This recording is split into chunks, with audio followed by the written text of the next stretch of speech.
সারাদিন মানুষের সঙ্গে থাকবো,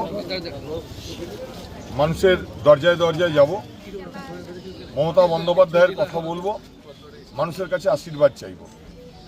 আর আর এই আগামী যে ভোটে জয়ের ব্যাপারে কতটা আশাবাদী আর কি বলবেন তার জন্য? দেখুন, পাণ্ডবেশ্বর হল তৃণমূলের দুর্গ।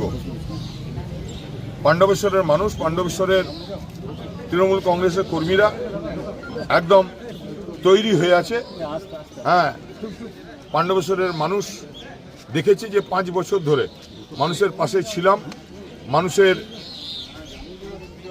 সঙ্গে ছিলাম, মানুষের বিপদ আপদে ছিলাম, মানুষের সুখে দুঃখে ছিলাম, মানুষের আনন্দে ছিলাম, উৎসবে ছিলাম। সুতরাং জিতের ব্যাপারে, জয়ের ব্যাপারে পাণ্ডবেশ্বরের কর্মীরা একদম তৈরি হয়ে আছে।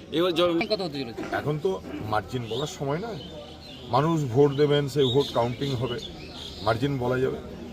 ঠিক আছে, তবে একটা কথা বলে রাখি যে পাণ্ডবেশ্বরের মানুষ 5 বছর আমাকে পাশে পেয়েছেন।